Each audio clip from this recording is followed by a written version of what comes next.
What up, everybody? There's something I've been hearing a lot lately from people who bought a Switch 2 or people who didn't really buy a Switch 2 but are basically just making response videos to Nintendo Switch fanboys and whatnot, or Nintendo fanboys in general, whatever. But yeah, and evidently it's about people regretting buying a Switch 2. They're saying it's buyer's remorse and everything, which I have a Switch 2, and I can understand why there would be buyer's remorse on that because I'm gonna be honest, man. There's not really a big of a difference between the Switch 2 and the Switch 1.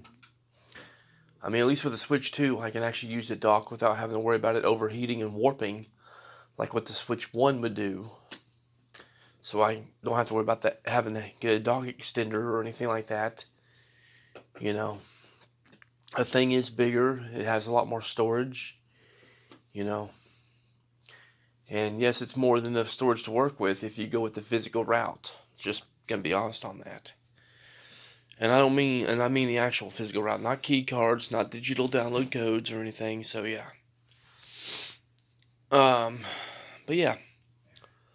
Nonetheless, though, I can see why people would have buyer's remorse on that. But you know what? When I got home, I had a little bit of gaming news recommended to me, and evidently it is that GTA 6 has yet been delayed again. I'm like, are you freaking kidding me?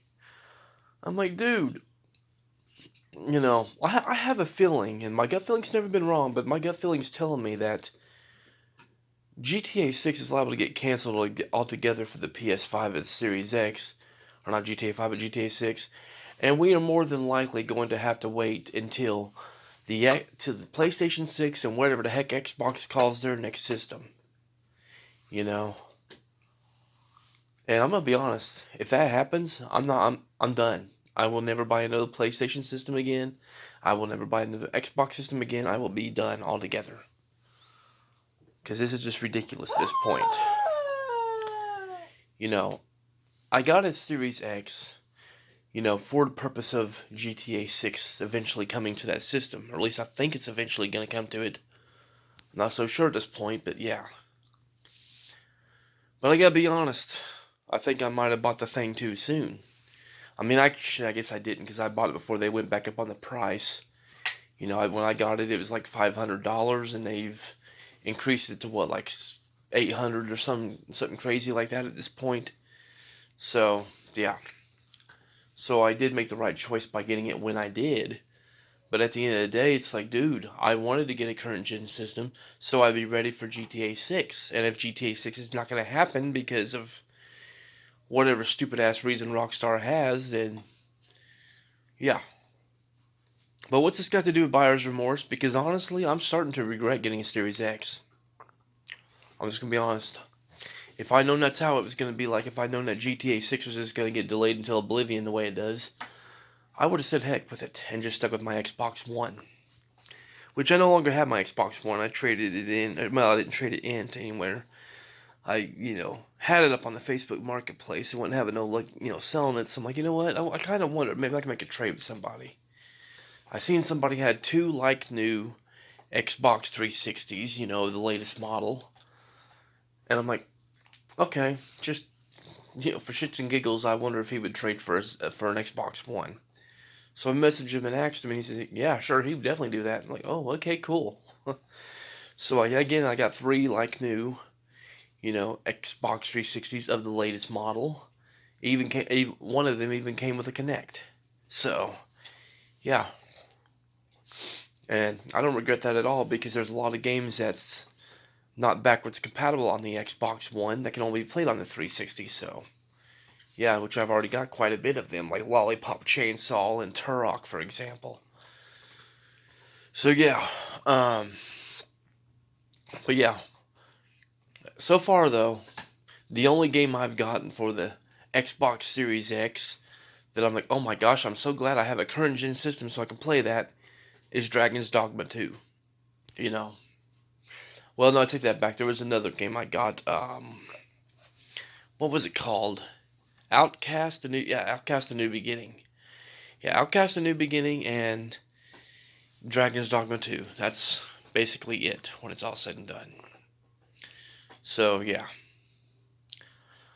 Now, when it comes to Nintendo, I would say the only Nintendo system I have ever bought that I actually had buyer's remorse for was the Wii U, which I didn't have buyer's remorse in the get from the get go with that, but it did end up turning into buyer's remorse because it's like every game that was coming to it was like the worst in the series. Like Mario Kart 8, that's the worst Mario Kart game ever made.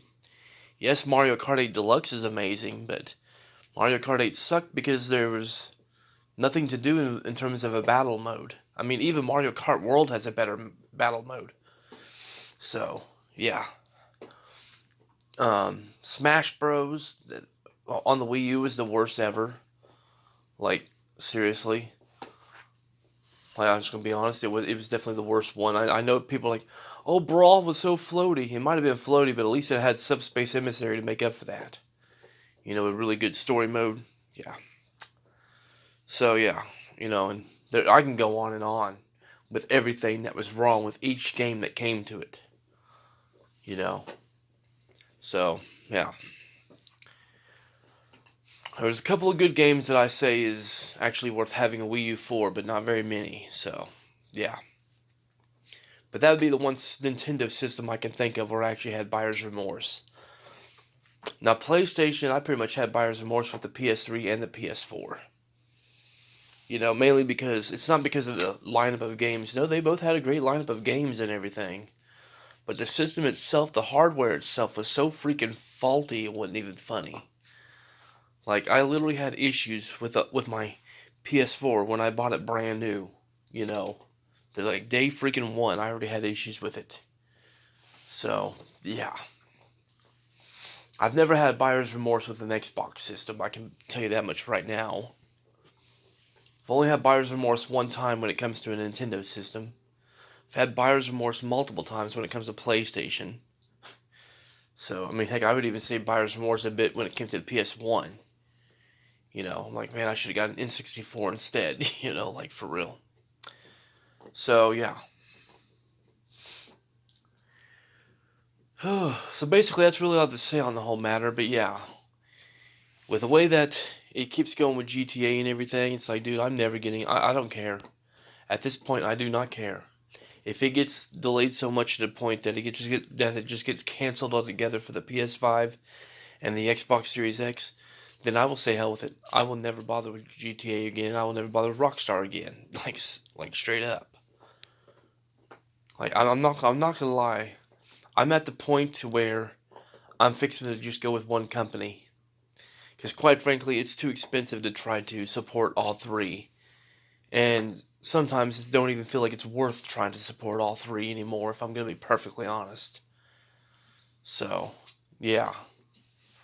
So basically, it's just going to come down to what kind of games do I love the most? The unfortunate fact matter is, though, is there's two main games I love playing the most. 3D platformers and WWE video games, which, let's be honest, getting a Nintendo system for WWE is not exactly or wrestling games in general. Yeah, a Nintendo system is not the best system to go with when it comes to wrestling games, but it is the best system to go with when it comes to 3D platformers. So, yeah. So I would be in a bit of a bind there if I was to just go with one system. So, yeah. But no, before I end this video, I do want to say this about the Switch 2, and about there being not much of a difference between it and the Switch 1. When it's all said and done, the same can be said when it comes to the differences between an Xbox One or an Xbox Series X, or a PlayStation 4 and a PS5. And yes, I've played them all to be able to have an opinion on that and be able to actually stand by what I just said about all of them. There's not enough of a difference between either one of them to warrant the price tag that's on either one of the systems, if I'm going to be perfectly honest. The gaming industry is in a place right now where we are probably really on the borderline edge of a second gaming crash, like for real. It wouldn't surprise me one bit if we end up getting another gaming crash. And quite frankly, if it happens again, I don't care. Like for real. So, yeah.